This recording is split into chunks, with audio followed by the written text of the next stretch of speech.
नमस्कार। जी न्यूज पर हरियाणा के मुख्यमंत्री मनोहर लाल खट्टर हमारे साथ आज मौजूद हैं।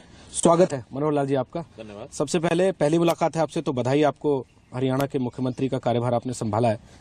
और एक चीज ये कि क्या आपको कहीं लग रहा है कि जिस नोट के साथ 1 महीने बाद एक सीएम को नए जो पहली बार बना हो इंटरव्यू देने आना चाहिए, वो कहीं ना कहीं थोड़ा सा उस पर छाया पड़ गई? रामपाल के आश्रम में जो कुछ हुआ, सतलोक आश्रम में जो हुआ, तो जितनी वाहवाही आपको मिलनी चाहिए थी उतनी मिली नहीं। नहीं, मैं ऐसा नहीं मानता कि भी कोई रामपाल ऑपरेशन की कोई छाया पड़ गई और मुझे वाहवाही मिलनी नहीं मिली। असल में वाहवा के लिए मैं काम भी नहीं करता।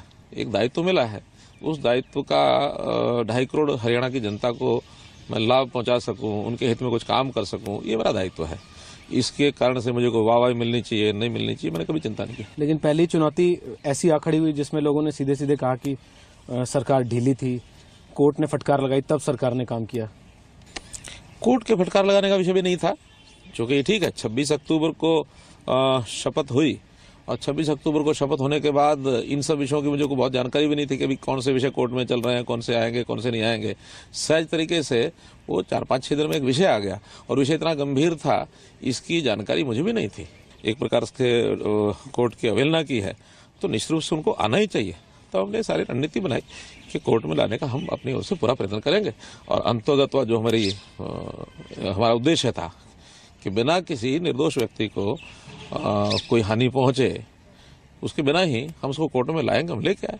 पर एक आदमी जो एक आश्रम चला रहा है एक राज्य में छोटा सा, वो पूरी सरकार को बंधक बनाकर रखता है, करीब 2 हफ्ते तक बंधक बनाकर रखता है और 26-27 करोड़ रुपए लग जाते हैं उसको वहां से उठाकर अदालत में पेश करने में। आपके विपक्ष के लोग, विरोध के लोग, वो सब ये कह रहे हैं कि सरकार फेल होगी।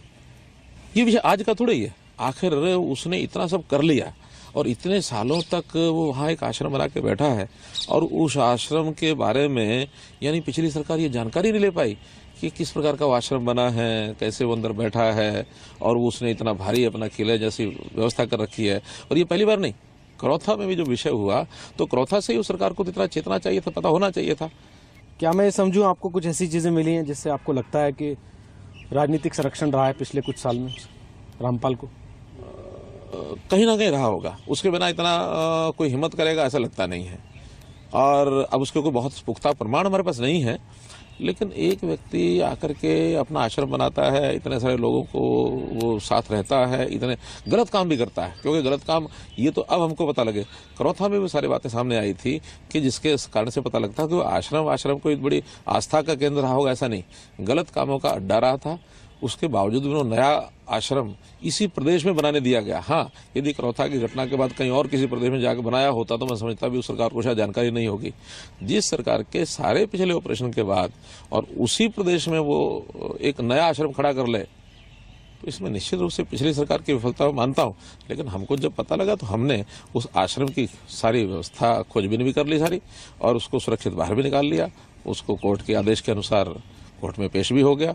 सवाल जब कानून व्यवस्था का आया, इसमें आपने अपनी वाहवाही बटोरी। आपने बेशक ये कहते हो कि मैं वाहवाही के लिए काम नहीं करता, लेकिन कुछ लोगों ने विरोध किया, कुछ ने पीठ भी थपथपाई। जो बात आप कह रहे हैं कि पुलिस की गोली से किसी की जान नहीं गई, पर पत्रकार वहां कवर कर रहे थे, वो पिटे और काफी नाराजगी है उनमें।